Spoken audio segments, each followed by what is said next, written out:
Selamat malam Bapak Ibu umat yang dikasihi oleh Tuhan.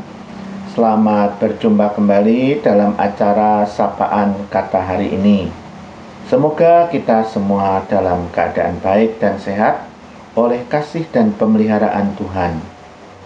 Renungan yang hendak saya sharingkan memiliki kemiripan pesan dalam sebuah tayangan video. Mari kita saksikan terlebih dulu tayangan video berikut ini.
Umat yang terkasih, tayangan video tadi mengandung unsur pendidikan yang penting. Menampilkan seorang pendidik yang melakukan penghitungan dalam bentuk perkalian sebanyak 10 pengkalian. Untuk hitungan yang pertama sengaja dibuat salah, tetapi hitungan yang kedua sampai ke 10 adalah benar. Lalu bagaimana tanggapan dari peserta didik dalam ruangan kelas tersebut? Mereka mentertawakan dan mengejek apa yang dilakukan oleh guru tersebut. Nah, setidaknya dalam tayangan video itu mengandung dua pesan yang sangat berkaitan erat. Pesan yang pertama adalah untuk mengingatkan dan menyadarkan kita mengenai kebiasaan atau kecenderungan masyarakat luas pada umumnya lebih jeli dan lebih senang untuk melihat bahkan mengecek hal-hal yang salah ataupun yang menjadi sebuah kelemahan. Sedangkan pengkalian yang jumlahnya 9 kali penghitungan itu benar, seolah tidak mereka lihat.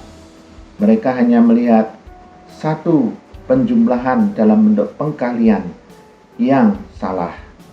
Saudara, dan pesan yang kedua terkait dengan keadaan tersebut agar kita tidak berkecil hati. Kita memang tidak bisa mengubah kebiasaan atau kecenderungan masyarakat tersebut. Namun, kita perlu menetapkan hati kita, yaitu berprinsip teguh untuk terus melakukan karya kebaikan tanpa bergantung pada penilaian ataupun ejekan-ejekan dari sesama kita. Karena sesungguhnya mereka yang suka mengejek itu atau melihat celah kesalahan dan kelemahan orang lain sesungguhnya tidak lebih mampu dan tidak lebih hebat daripada orang yang melakukan karya yang mereka ejek, yang mereka olok-olok. Ini ibarat para penonton yang seringkali memberikan komentar-komentar buruk atau negatif terhadap peserta pertandingan olahraga, apakah tinju, apakah sepak bola. Padahal sesungguhnya mereka tidak lebih hebat daripada mereka yang diolok-olok ataupun yang diejek dengan kata-kata bodoh, konyol, dan sebagainya. Ini juga mengingatkan kita adanya beberapa peristiwa yang dilakukan oleh masyarakat terhadap sikap atau karya kebaikan Kristus Yesus maupun terhadap murid-muridnya. Setidaknya ada dua peristiwa yang dapat saya bacakan dalam kesempatan ini. Pertama dalam Matius 15 ayat 1 sampai 2. Kemudian datanglah beberapa orang Farisi dan ahli Taurat dari Yerusalem kepada Yesus dan berkata, "Mengapa murid-muridmu melanggar adat istiadat nenek moyang kita? Mereka tidak membasuh tangan sebelum makan." Orang-orang Farisi dan ahli Taurat mengikuti kemanapun Yesus pergi dan berkarya, bukan untuk menjadi murid Kristus, tetapi justru untuk mencari-cari kesalahan, termasuk kesalahan muridnya, agar dapat memiliki alasan untuk menyalahkan atau menyudutkan Yesus Kristus. Demikian pada kesempatan yang berbeda ketika Yesus Kristus datang ke rumah Sakius. Hal ini diprotes ataupun dikritik oleh orang-orang pada waktu itu. Tetapi semua orang yang melihat hal itu bersungut-sungut, katanya, "Ia menumpang di rumah orang berdosa."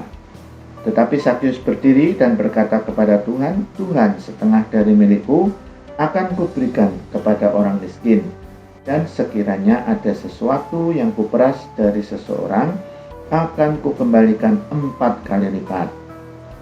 Kata Yesus kepadanya, "Hari ini telah terjadi keselamatan kepada rumah ini, karena orang ini pun anak Abraham, sebab anak manusia datang untuk mencari dan menyelamatkan yang hilang." Saudara, berbeda sekali dengan sikap dan kecenderungan manusia pada umumnya, mencari kelemahan, mencari kesalahan, sulit untuk mengapresiasi hal-hal baik pada diri orang lain. Tidaklah demikian apa yang dikerjakan oleh Yesus Kristus. Yesus Kristus tahu bahwa semua murid-muridnya adalah orang lemah dan penuh dosa. Tetapi Dia datang justru untuk memanggil dan membaharui mereka untuk menjadi murid-murid Kristus yang setia. Bagaimana Kristus tekun dan sabar untuk membentuk karakter yang buruk pada diri murid menjadi yang berkualitas dan menjadi semakin baik. Demikian Kristus juga melihat walaupun Sakius itu dikenal sebagai orang yang berdosa, sebagai pemungut cukai, dianggap sebagai pemeras bangsa atau pengkhianat bangsa, tetapi Kristus justru melihat ada yang baik pada diri Sakius, yaitu kerinduan dan kesungguhannya untuk mengalami perjumpaan dengan Kristus, agar dapat mengenal Yesus Kristus dengan lebih baik. Saudara yang saya kasih, dan ketika Yesus Kristus datang ke rumah Sakius, Sakius mengalami perubahan yang sangat radikal, yaitu dia berjanji untuk menghentikan segala perbuatannya yang keliru, bahkan menggunakan sebagian hartanya itu untuk melayani sesama. Sebagai umat Tuhan, bagaimana dengan keberadaan kita? Apakah kita menjadi bagian dari orang-orang yang suka mencari-cari kesalahan dan kelemahan orang lain, serta mengolok-olok mereka karena ingin selalu menampilkan bahwa diri kita lebih baik dan lebih hebat dari orang lain?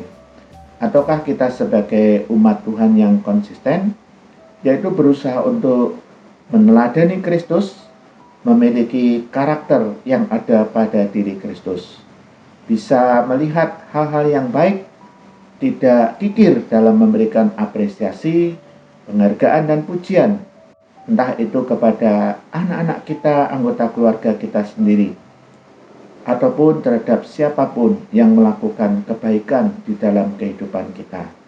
Saudara, sudahlah seharusnya kalau kita menetapkan diri kita untuk mengikuti jejak Kristus, memiliki karakter yang ada pada diri Kristus, tidak lagi mencari-cari kesalahan orang lain dan kelemahan mereka, apalagi untuk mengejeknya, sekedar untuk menampilkan bahwa diri kita lebih hebat dari mereka.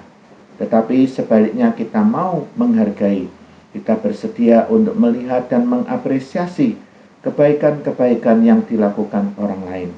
Tetap semangat melakukan kebaikan, termasuk memberikan penghargaan, pujian ataupun pengakuan terhadap kebaikan orang lain, dan berusaha meminimalkan kecenderungan untuk melihat dan menyoroti kesalahan ataupun kelemahan sesama kita.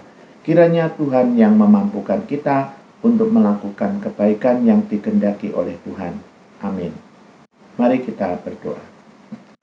Terima kasih ya Roh Kudus atas firman yang mengingatkan kami agar kami meneladani Kristus, tidak menjadi bagian dari masyarakat dunia yang melihat selumbar kesalahan orang lain, tetapi sulit untuk mengakui hal yang baik dan benar pada diri sesama.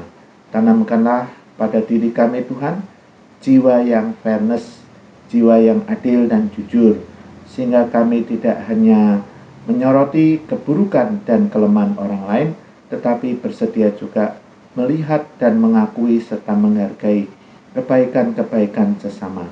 Kiranya Roh Kudus menolong umat-Mu dalam tugas pelayanannya, seluruh hamba-hamba Tuhan berkati dengan kesehatan yang baik, jauhkan dari sakit penyakit, jauhkan dari kemalangan dan pencobaan.